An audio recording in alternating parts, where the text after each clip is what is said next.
Welcome back to Paul's Tech News. If there's one thing I hate about summarizing the past week's PC hardware-related news, it's doing it in mid-December, a time of year when most sensible people are finishing off their Christmas shopping and planning out at least a few much-needed days of rest and relaxation with kith and kin.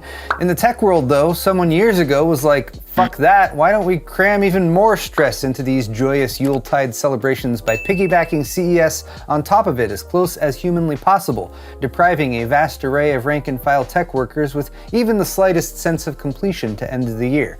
To be fair, sometimes the Las Vegas-based convention, taking place January 6th to 9th in 2026, is almost worth it thanks to actually cool launch announcements, but this year expectations are already low, with two closely related dark clouds representing AI and the global memory shortage hanging over the proceedings, and the only tangible rumor in terms of actually new core hardware being AMD's slightly overclocked 9800X3D, the 9850X3D.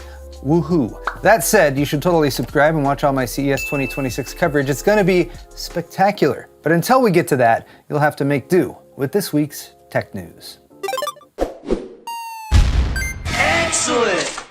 Today's video is brought to you by Thermaltake's View 600 TG full tower chassis, featuring 4 tempered glass panels that provide an unobstructed view of your PC and support for massive 420mm radiators for AIO or custom cooling. Available in 5 distinct and unique colorways, including Future Dusk, the View 600 TG also supports hidden connector and eATX motherboards and includes an anti-sag GPU bracket and rotatable PCIe slots, as well as easily removable ventilation panels and plenty of room for cable management and added storage. There's an optional 6-inch LCD add-on too. For more on the View 600 TG from Thermaltake, click the sponsor link in the video description. We begin with a quick update on the RAM situation right now, aka Memoryocalypse 2025, which has seen even the most basic DDR5 memory kits for current gen PCs triple or more in price in about 2 months. For more, see my recent GPU price watch video, which is now also RAM price watch. This has crushed many PC building dreams and left many wondering when prices will come back down. But with new kits like this 256GB DDR5 setup from Asgard now costing as much as an RTX 5090, or an MSRP RTX 5090 at least $2,000, what choice does one have if one desires a functional computer in the near term? For now, the answer is to buy from a source where sellers might not be aware of the recently skyrocketing value of memory. The used market. Pre-owned pre-builts or otherwise complete rigs might easily contain hidden gold inside, i.e. a functional DDR4 or DDR5 kit, as demonstrated on the PC Master Race subreddit, where user Unique TNT recently scored a $600 system in Portugal with an RTX 4070 Ti, and much more importantly, a 64GB DDR5 6000 kit, which is definitely worth more than $600 in today's market. And David Noel Ng scored an even better deal, also on Reddit, when they took a risk on purchasing an obviously fake NVIDIA Grace Hopper system for about $8,000, which did require some rehabilitation, but ended up including 960GB of LPDDR5X memory. The used market is a fickle beast and can take some more work to sort through, but here's hoping you guys have as much luck scrounging RAM as these two lucky builders as we cross into 2026. Given RAM pricing, anything that offers a good value in the world of PC gaming is worth a closer look at right now, and you can't get a better deal than downloading free performance, which is the promise, with more than a few asterisks, of AMD FSR Redstone that launched Wednesday. The main asterisk is that FSR Redstone only works with Radeon 9000 series GPUs, aka RX 9060s and RX 9070s for now, so with that in mind, the 4 technologies included in FSR Redstone are radiance caching, ray regeneration, frame generation, and upscaling. And do note that the upscaling part of FSR already existed, but has been switched to a machine learning-based solution, and radiance caching is still coming in 2026. FSR, meanwhile, is the new shorter name for this software combo pack, replacing FSR 4 and previous versions, and like NVIDIA's DLSS, now using a name that once specifically referred to upscaling to cover a broader family of image enhancement features. The Redstone part presumably refers to what the Radeon marketing team's eyes looked like after they smoked a fatty before coming up with this latest naming scheme. Red, stoned, you get it. A handful of reviews went live on Wednesday along with the update, though apparently not much time was given for testing, but Wendell of Level 1 Techs at least seemed modestly impressed with AMD's advancements when it comes to image quality and described the CODBLOPS 7 testing experience as actually legit awesome after using upscaling and graphics settings to take the native 4K rendering performance with a 9070 XT from about 5 FPS up to about 50 FPS, and then with frame gen added, getting up to a playable 60 to 90 FPS depending on the frame gen setting, while maintaining image quality that was very close to native.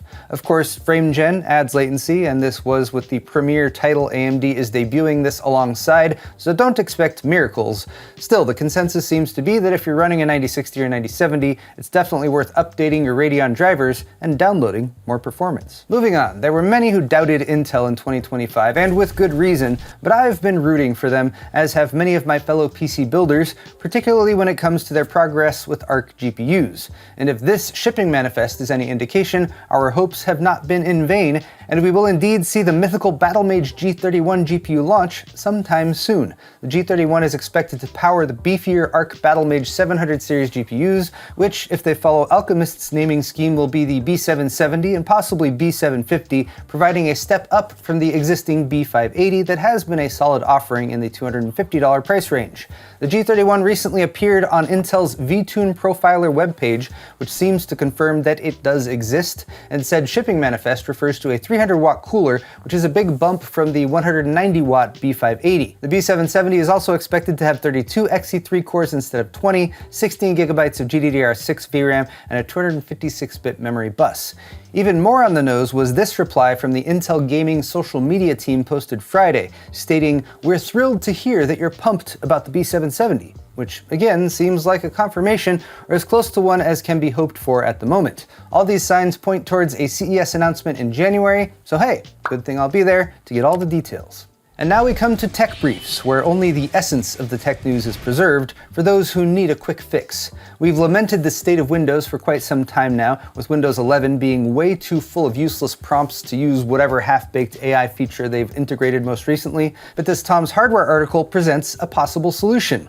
Remove Windows AI is a GitHub script that apparently is made to remove AI from Windows, with the added bonus of having a name that actually says what it does without even a redstone added for flair. With this script, some AI features are removed automatically and some require manual intervention, but there's a YouTube video to help guide you through it and a revert function to restore things if you go too far. For anyone who wants Windows Copilot to fly into a mountain or Windows Recall to be forgotten beyond all actual recall though, this article is linked in the video's description.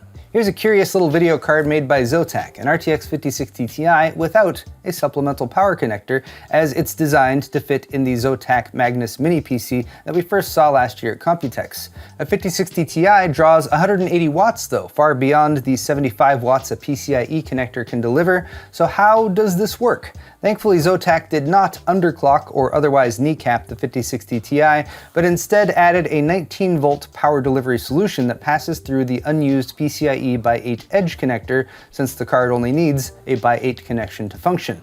Unfortunately for modders, this means that the card exists as a curiosity rather than something that could be used for a cableless solution, or at least one that bypasses the much reviled 12V2x6 connector. It requires a specially designed motherboard to work, and I don't think plugging it into a standard PCIe slot on a motherboard would be a good idea. Plugging in a 12V2x6 connector in general often seems like a bad idea, or at least one that makes a PC builder more nervous than it should. But what if that 12V2x6 connector's power cable was rated not for 600 watts, or even 800 as required by that Asus ROG Matrix XOC BIOS last month, but 1080 watts. That's the promise made by Segotep, who has outlined final specs for their TITANLOAD EX power cable with a 14 amp rated design that increases the contact area and current capacity of the gold-plated connectors, which also have a snugger fit, kind of like your mom. No word on whether or not this new design can also solve the problem of load balancing on the GPU side, which is still the crux of the issue from my understanding, but at least the name sounds broadly suggestive. Expect this TITANLOAD to drop in January 2026. But there you have it guys, tech news for the week, and if you liked it, click that like button, leave me a comment down below. While you're down there, all of the articles I talked about today are linked in the video's description if you're interested, and you can check out my store at paulshardware.net for high quality merchandise, t-shirts, hoodies, beer sets, and more. End of the year sale is going on right now. Subscribing to my channel is always a good call too. Thanks again everyone, we'll see you next week.